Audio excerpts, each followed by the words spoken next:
Welcome to The Final Curtain Never Closes, presented by the National Museum of Funeral History. I'm your host, Genevieve Vasquez, President and CEO of the museum. If you find value in these conversations, I invite you to support the show by sharing this episode, subscribing on Apple and YouTube. Now let us begin. Today, I have with me a true friend. We go way, way back, but we are always working on projects together here for the museum. Today, I'm welcoming Dan Blanton, the owner of AdCraft, who's our fabricator here for the museum. And he is located where again, Mr. Dan? St. Louis, Missouri. St. Louis, Missouri. Dan, I'm so happy you're back. And anytime you're here, we always know it's work, right?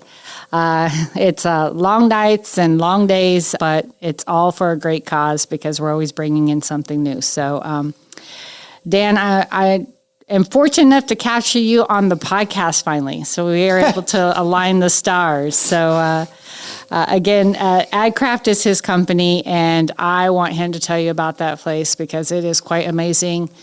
I remember my first time going there. I was mesmerized, bigger than I could have ever thought. But Dan, we go back how far? Over 20? God. Well over 20 years. Over 20 years. Yeah. It was early 2000s when we started working together. So yeah. And how did you come to learn of the museum?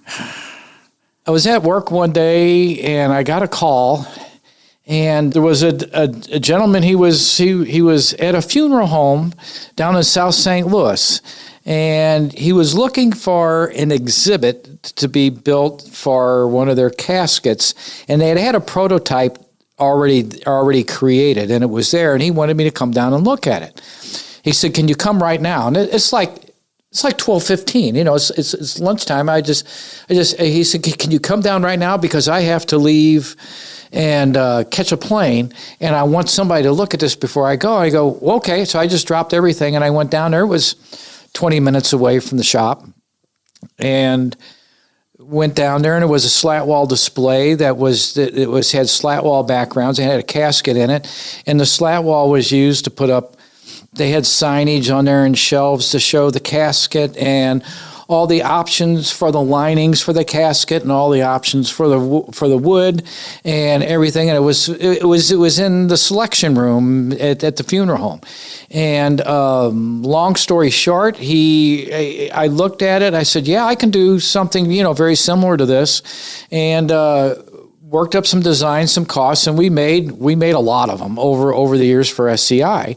And during the time when we first got started, Bob, who was managing or overseeing the museum here, reached out to me because of our company and our ability to do not only trade show stuff, but we do a lot of permanent installations, lobby displays. We've done some museum work. Things on that, it's all related to the trade show industry. So Bob reached out to me and wanted me. He said, "Man, you can." I don't remember where I was, but I was at some event. It might have been one of the early golf tournaments, and Bob more or less pulled me aside and put his arm around. He says, "I need for you to start doing. We need to start collaborating on some stuff. I've got this museum. I never heard of it before, the National Museum of Funeral History, and Bob was pretty much running it. And so, long story short, we got together. We started working together. We hit it off. You came in right about at that time, and you were here, and the three of us kind of just all. It just seemed like it was a natural. It was a natural. It was fit. A very symbiotic working flow, right? I mean, everything just kind of flowed together. Our minds together, and before you know, we were designing and putting together amazing things. You two were so good together because Bob was like pie in the sky, and you were always pulling him back down to earth, saying, "No, Bob, we can't do that. I mean, that's just like that's way too much." And Bob was, "Yeah, but I want to eat these grandiose ideas," and I love that. I like that. That's sort of like where I'm at. But I always I have designers that are illustrators that will come up and they'll design something for me, and no matter what it is, and they put this stuff in and they draw this stuff and they have stuff just floating in the air, and I go, how am I going to put that in the air like that? I mean, there has to be some sort of an anchoring mechanism or something to make it work, because they come up with these great designs and concepts and drawings. But then I have to be the realist to have to, okay, how is this going to work? You know, yeah, so it looks great on paper, right? Yeah, it looks great on the drawing, but you know, okay, There's you're so not going to plaster the logistics. drawing up there. They wanted to see it in real life. Exactly. So so we kind of start off working, and we got into, I was doing some stuff, and then you got more involved in it, and Bob, and then we got into the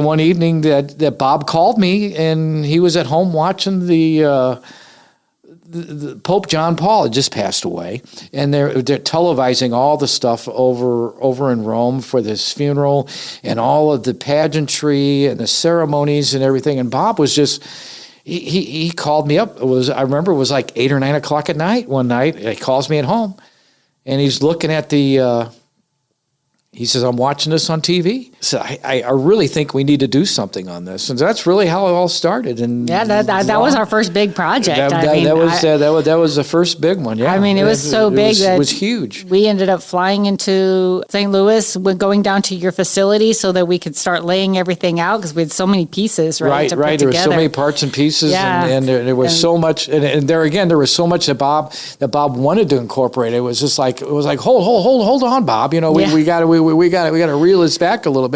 We're going to run out of space here even though you guys built a 10,000 square foot addition onto the building to make to house it. to make this work. But I had I think I was working on 7 other exhibits at the same time. There was other stuff that was going on too. We had one major one and 7 others, because of course you had to move exhibits around in order to make space for the addition. And when you move one exhibit, it's like a domino effect, and before you know it, you're working on 7, 8 exhibits at the exact same time. Well, and the challenge was when I first started here, working here at the museum, is that 95% of what was in here was vehicles. Yes. And there was really nothing much going on but some pictures hanging on the wall in the vehicle, and the one other coffin display that Bob and his son had built. Mm-hmm. That was the only thing that was really here, other than they're all vehicles. And it was like, okay, you know, if you want to do this, something's going to have to go. You know, we can't have, you know, a line of 7 hearses along here, and you want to put this exhibit here. A couple of these hearses are going to have to go out of here. I think it was like, you know, which ones go? Yeah, I think since we started working, I think we've gotten rid of at least 6 of them now, just to make space for the exhibits that we have. But you're right, it was almost like a personal car collection museum, and we've turned it in. That's how it started for you. As Bob tells me, you know, he had the opportunity to display, and he had donated, and people were loaning him vehicles to show, and there wasn't really too much of an avenue, I guess, for car collectors that had some of these to display them to the public too much. So this was a great source for that. That it was good. It was at the beginning we had a lot of space to fill. Yes. Vehicles are the best way to fill a lot of space, right? And when you don't have a budget, right, but you have a museum, you got to go with what you have, right? I mean, even when we started with you, you know, we had such a very small budget and to work with, and each year we have managed to grow and grow. And let's see, your trip this time, we're working on 7 exhibits again. Either we're enhancing exhibits consistently, or we're adding in updating new things, making them more current. Yeah, trying to incorporate some of them to be more immersive or interactive. Yeah, it's fun. And you know, one of the things I always found fascinating about how you and I work together is that I can sit down and explain something to you, and you could put it to your designers and come back with exactly what I was thinking. And sometimes I was like, Dan, are you in my head? How did you see what I saw? It happens very few times with me that I've come across somebody like you that that we think so much alike on different things. I mean, you could be sitting there doodling something, and I'll know exactly where you're going with it before you get there, and that's kind of that's scary. But it's just the reality of it. It's just the way, you know. And like I said, because we've worked so long together, and I think we kind of have like this. You know the footprint of the museum probably better than I do. You know, it's like Dan's coming into town, and I'll be like, you know your way around. I'll be there in 10 minutes. Yeah, you go ahead and get started. I'll catch up to you. Exactly. Yeah. So that's normally how it goes. And it works well. We are back to the conversation in just a moment. First, I invite you to support the show by sharing this episode, subscribing on Apple and YouTube, and by visiting or donating to the National Museum of Funeral History at nmfh.org.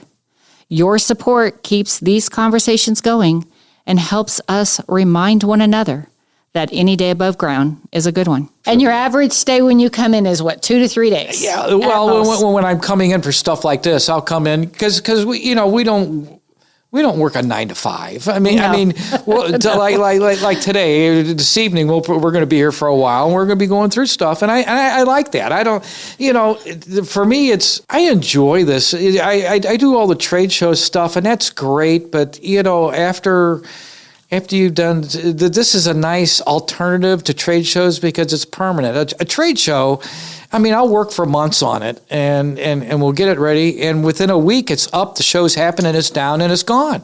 And it's back in crates stored in my warehouse again until next year, and then they'll do it different. They usually don't do the same thing twice, or they do, but we're always modifying it. For the enjoyment that I get out of it is very short-lived for a whole lot of work, whereas here, I can come back and see the Pope Museum, which I did 20 some odd years ago, exactly. and it's still there, and it still looks great. So there's a lot more gratification on my end to see the results of it. And some of the other projects like we did, like the Shroud exhibit, and thanks for the memories, and the cremation one. The cremation one was probably the most challenging one I think we've ever done. Yes. There was so much detail in that.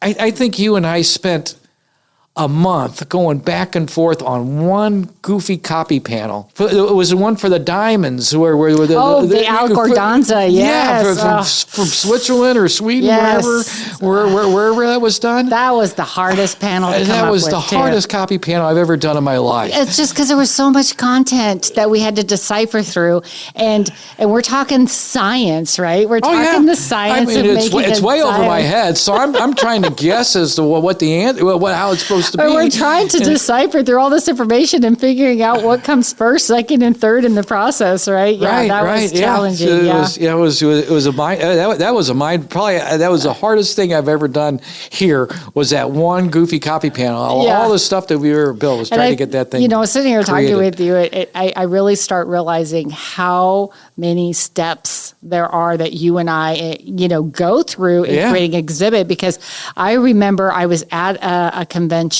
or actually it was a conference, so it was a much smaller gathering. And I remember being in the meeting, and I have my laptop, and you're sending me copy panels.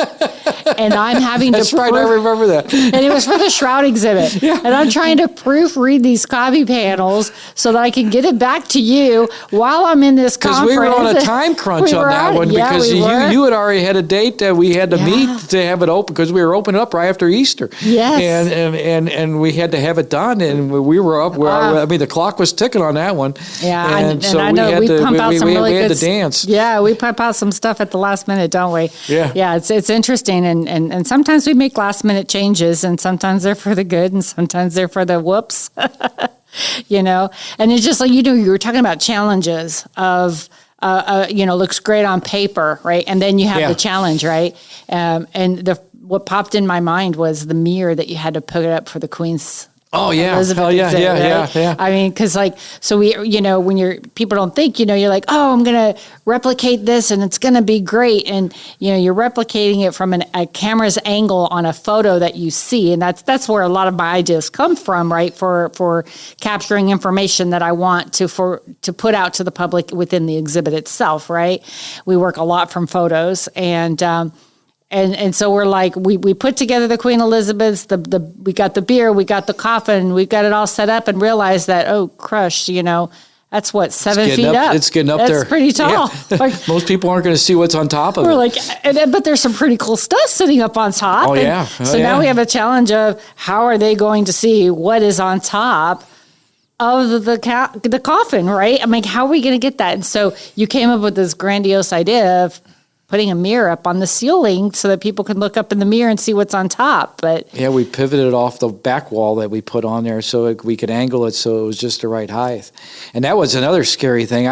We went ahead and, we designed this, and I going, how am I going to produce an 8-foot mirror? Well, buy an 8-foot mirror, frame it, and be able to put it up there and get it and ship it and get it down here without it being broken. Because shipping glass and mirrors, glass, and I'll never forget one day I was with my production manager and we were talking about this, and I said, I'm not sure, but is there a possibility they make mirror acrylic? And my production manager goes, well, I don't know. So he calls up one of our good suppliers and say, hey, we're looking for a 4x8 piece of mirror acrylic. Oh, and the guy goes, oh yeah, I got 11 of them in stock. How many you want? Yeah. And I had no idea that stuff exists. So it made life a whole lot easier because I'm dealing with acrylic instead of glass. Not to mention it's going to be a lot lighter. Yeah. Oh yeah. To hang and stuff. To frame it and hang it and everything else. Yeah. So it was like it was a learning moment for me. Yeah. It was something we never thought about. Mirror. You just think automatically it's glass, and you can't. You go back there and look at it. You can't tell the difference if that's real glass or if that's acrylic. I actually forgot it was acrylic. Yeah, it is. I just speaking remember of that mirror. I remember going through that challenge. Yeah. I was just fearing. I go, there's no way on God's green earth I'm going to put this on a truck in St. Louis, Missouri, and have it show up in Houston, and it's not going to get broken, no matter how well I pack it. I'm going to have the challenge. And then we thought about, well, maybe we just source it down here in Houston and have them come in. And I go, I really don't want to do that because something's going to go wrong. And I really didn't want 7 years bad luck. But yeah, and then there was the 11th hour. Oh, I think we're going to need a forklift for this, or what was it? A forklift? No, it was what is that thing called? The genie lift. I call it a genie lift. Yeah, genie lift. Hand crank thing. Yeah, but we ended up getting a forklift in here anyway, though, which was really helpful. We always have to get things last minute when we realize that we don't have all the tools to help the job go easy, but it's always a lot of fun. So, often, one day I need to stop and think we need to count up how many exhibits we've done together, but it has been a handful. Oh my gosh, yes. So a good half a dozen. I'm going to ask you, what is or was your favorite exhibit that you've worked on here at the museum? I think the one that I had the most fun with was because, when I first started working in this industry, it was a tough pill for me to swallow to be involved in the funeral industry, so to speak. Then I started hanging around and going to the golf tournaments and being here, and I become callous to it all the time. But back earlier on, when I was having a tough time, when we did the exhibit, Thanks for the Memories, I think that was, I don't say it was the most challenging one, but it was the most fun because we're doing stuff like from Michael Jackson to Elvis Presley to Abbott and Costello to Rin Tin Tin the dog. I mean, and we're showing all these things in the museum, and how they were perceived, whether it's just a graphic on the wall or an old black and white TV set that we put a new monitor into it to flash up pictures of everything from Flipper to Lassie to Rin Tin Tin. It was just, that was fun stuff. A nice breakaway from the mundane work, right? Yeah. It was fun, and it was just an interesting piece. The whole exhibit was just really cool, and then Bob found the carpeting that had the movie reel carpeting that he found someplace, which just helped tie it all together. Exactly. We were just getting regular carpeting in there, and then Bob found that carpeting. He goes, man, we got to put that carpeting in here. And always last minute changes and adjustments. So that worked out great. I think that was, all of them had. I love them all. The Shroud was probably the most scary one for me because I'm dealing with one of 7 actual shrouds that exist that were made that seed was created from DNA from the original shroud and grown, and they produced the cloth the same way as it was done originally. And I've got one of the 7 in my shop, and I have to figure out how I'm going to hang this thing without destroying it. Right, don't mess it up, right? I can't mess it because there's not another one to be had, you know. Right. You were fortunate enough to get one of that. That was scary. I apologize. I didn't realize I was scaring you with that piece. But well, I'm going to let you know. well, I knew, I truly do know, Dan, anytime I send you something, I know it's in great hands. I know that you're going to do the best you can with it. And I know not all the times things work out the way we want them to, and sometimes we have to adjust. But I mean, I couldn't, I say the museum couldn't be more lucky to have a fabricator like you. We've enjoyed it. Not just, I'm not just speaking for me, but my entire staff. They just that's awesome. They was like yesterday afternoon. Somebody says, "Oh, I need to talk to you tomorrow about something." I go, "No, I'm not going to be here. I'm heading down to the museum." "Oh, great. We going to do some more stuff for them." I go, "Yeah, Genevieve says we got a lot of stuff to do." All right, everyone gets real excited when I'm awesome. coming back down to the museum. They all really. I think they enjoy the change of pace as well. You know, instead of we're doing, you know, traditional exhibits a lot and a lot of stuff, this is always a different angle, and everyone gets a little bit more of a giddy up in their step when they comes up with a project. They all enjoy being involved in it, and I really have no time. I really have no hard sell to get somebody motivated. Hey, we got to have this done by next week. You know, okay, yeah, I'll get on it. You know, so everyone really enjoys doing it. Oh, that's awesome. We enjoy it a lot. The whole I speak for my whole staff when I say that. Everything from the guys that are shipping it to the guys that are designing it to the guys that are producing it. It's always a fun event. Well, Dan, I greatly appreciate you. I greatly appreciate your team. I appreciate your talent and your abilities. And the museum is so fortunate to have you. I'm fortunate to have you. And unfortunately, we have to wrap this up. We've got to go back to work. That's right. We got a lot of exhibits to work on. We got a lot to cover here in the next 24 hours. That's right. So thanks for coming, Dan. Thank you.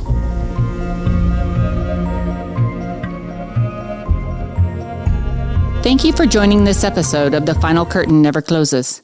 If you enjoyed this conversation, please spread the word by sharing it from your favorite podcast app. And be sure to plan your visit, or you can plan a virtual tour at nmfh.org. We have 2 different levels for the virtual tour.